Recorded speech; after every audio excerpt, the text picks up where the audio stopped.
On the screen is the photo of Claire's design, which was digitised on Crayola's Scandi Dove, and it's been done in a traditional Scandi or Nordic embroidery style with a modern interpretation using these light densities and a soft colour palette. And it's been stitched out on denim fabric with a cutaway stabiliser, and as you can see it's 14 centimetres by 17, so on the full screen on my computer here it's showing pretty much the actual size, and it is lovely. There are some interesting effects on this, I think, which add to the interpretation. And to do that you used a variety of stitches and effects, and that's added even more interest not just to the design but I imagine also to the digitising. And yes, there was quite a wide variety.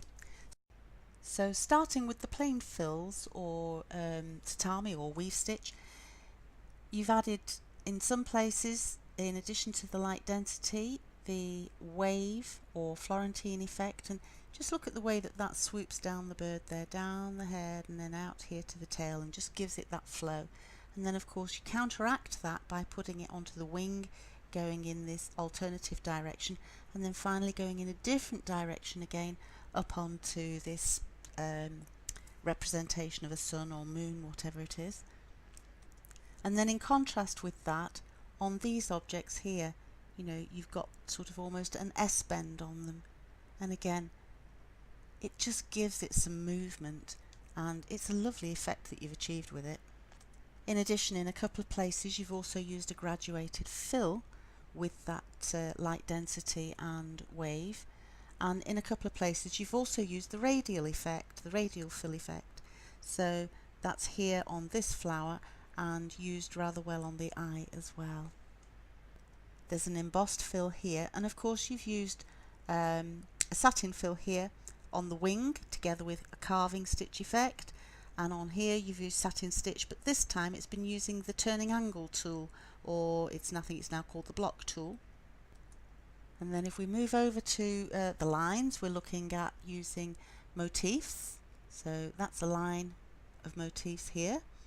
And then you've also used motifs as stamps, individual stamps, and then you've created your own motif and used those. You can't show too clearly, it shows on the digitising, but it's just a colour effect here of the tail feathers, where you've used the arrow line, made your own motif, and then used that to digitise those. So an awful lot of work in that. And then finally you've used the 3-stroke back stitch as a soft outline, again part and parcel of this Scandi effect around this bird. And it's lovely because it highlights the design rather than dominates it.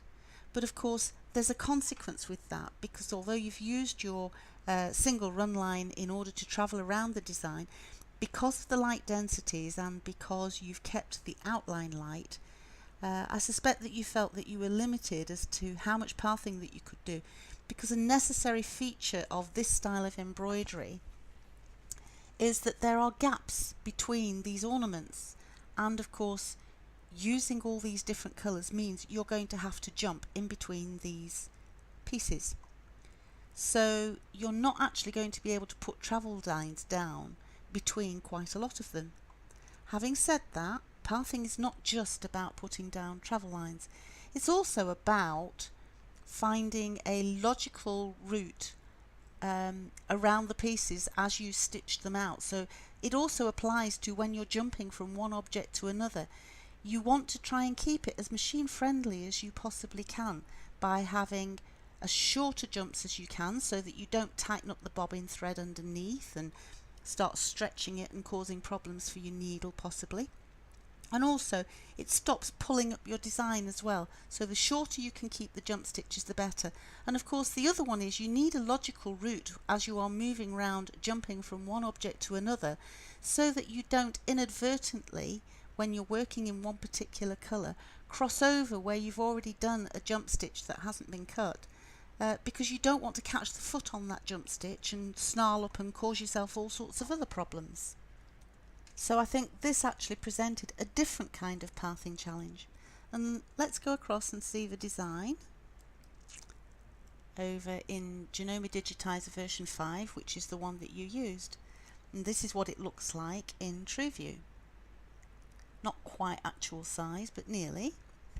And what I'm going to do on this one is, just for a moment, I'll bring back the graphic behind here, and then I'm actually going to delete it so that I don't need to keep hiding it. And you made some very specific choices about how much of the design that you were going to do and about some of the detail that you chose to leave out. And I think it works, particularly with you going down the traditional Scandi embroidery style route. So for the purposes of working through this design, I want to take the graphic out of the way, otherwise I'll have to keep hiding it. So because it's got this little padlock on, that tells me that it's locked in place. So the first thing that I have to do is to unlock it. And I'll just click down here, and then I'll select it again, right click, and I'm actually going to delete it from the design, just for the time being. Okay, and I'm just going to click 0, which actually centers the design in the screen for me. Now let's take a look in TrueView. And as you be expected, we can see all these little triangles and circles. If I press S, then that actually takes it into the shapes outline view, and we can see all these little starts and stops or connection points, and a lot of these obviously would have trims on. Now that represents an awful lot of jumps and trims in there, and that depends on whether you switch them on your machine or whether you have a trim underneath each of them. So it's always a catch-22 situation when you have designs like this, whether you leave the trims on or whether you actually try and put travel lines in there. But of course, if I put the stitches back, you can also then see where the jump stitches are, but because there are so many different colours, it's not that easy to see how they go. So what we'll do is we'll look at them colour by colour. And we'll start with the yellow. So let's click on that, right click, and then go hide unselected. And in fact, that's the object there. It starts here. Well, we come from the center point, we jump over to here, stitch all the design, it fills in lovely, and in fact it actually finishes here. Next, let's then look at this one and this one together. And when you finish the yellow, you have your colour change and you jump this little distance across to here. Now I think you could have considered under there perhaps putting a travel line under that weave fill that would then cover it on later, but it's up to you whether you put the jump in there.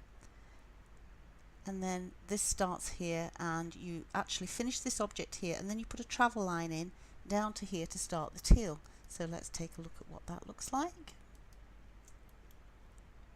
Again, now hide unselected, and we'll just work our way through. And as you can see here, this finished here, walked around to here, and you stopped, and that's where the teal started. And you started with the tail feathers. Then you came up here, you did this across the wing. You then did actually do a travel line across there, walked across the top of the wing, and then you went into this object here, from here up to here, jumped up to the top, worked your way down to the bottom, jumped up to the next piece, up to the top, across here, up to the top of this one, and then you jumped all the way back down to start this wing. You then come down here, come all the way back up, and in fact finish here. So if we look at that just on its own,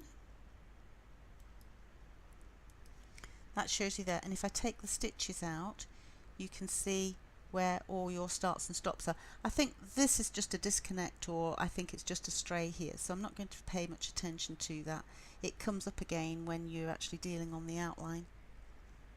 But what we're actually got to think about here perhaps is if there is another way in which we could have a logical route around here to try and shorten some of those jumps. So let's put the stitches back in by clicking that letter S again. So what I actually did was I thought, well, I wonder if there is a way, and so just using your objects, I just used the resequence bar and put them in a slightly different order. And in fact, again, it starts in exactly the same place, comes up here and onto here, and what happens then is it goes down into the wing, completes the wing, and then comes up and into this object. And the only thing that I did was I put a travel line in there, so it went, started here, finished here, up into this one, a travel line to the top, start there, come down. And what it's meant is that the only jumps that we now have are these 3 little ones in this particular colour. So we're not doing this coming across here, these jumps here, we can make them smaller, and then of course we've got this great big long one that comes back down to the wing here. By doing this before you do those, it was possible to certainly to eliminate the long one, and just by putting in a couple of travel lines, walking up the edges of these objects here, we could actually shorten them. So that's one way in which it could have been done. And then I just want to draw your attention to these little bits. I might as well do it now. I wonder if these little holes here that you put in are for when you put some little dot ornaments on later on. You didn't want to have the density building up too much. But what I'm going to do is I'm going to zoom in and just step away from the pathing idea for the moment and just have a look at how big or how small these actually are.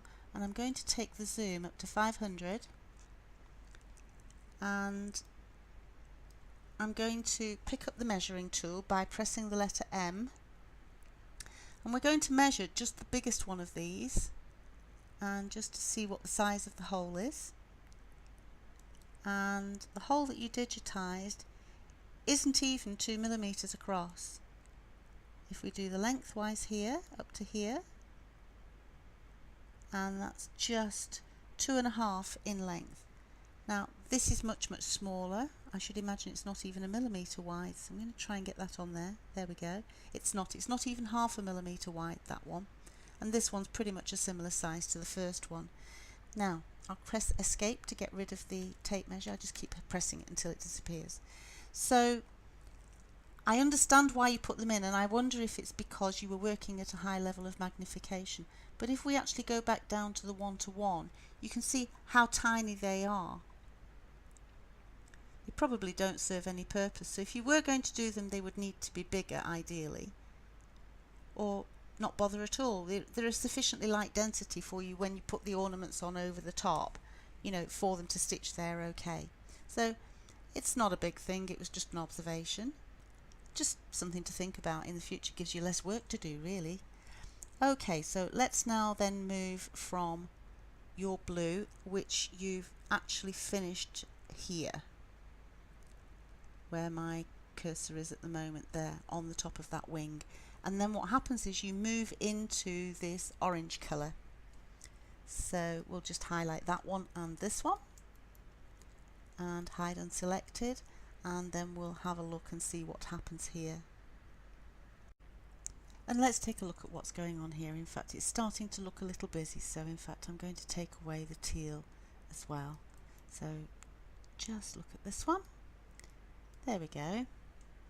Right, so you've jumped from the wing up to the beak, and you just cannot avoid the fact that you've got these. You've come all the way down here, you've then come to these little dots, come around those, finish that there, up to these little dots that go around the ring on the neck, and then you come down to this piece, up to this one, and then that one's actually finished out here. So you just have to be aware that you've got a couple of long jumps in there, and you've crossed over in a couple of places, which, you know, you run the risk always of catching the foot. So I'm just going to take this away, and I'm going to show you if I go up to this window here and tile horizontal. Now what I did was had a look at some of this and thought, right, can we do it? Let's compare side by side. Just move them into position. I hope I don't make anybody dizzy sort of whilst I'm moving stuff around the screen. And then we'll go on to this one and again do exactly the same. So we're comparing like with like, and hide unselected. So just by reorganizing it, and the start position was just a little different, because if you remember on the blue I finished up here, so stepped out to this, went around the little lollipop tops onto this one down here, and still got quite a jump on this one, but that's possibly the longest jump that there is, along the dots going in the opposite direction and actually finishing on the beak.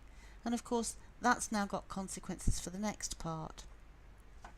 So let's look at both of those then. I'll put the orange and the blue together,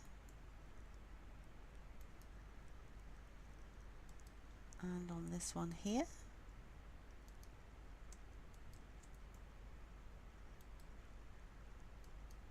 and I'm going to pause the video here whilst we move on to part 2.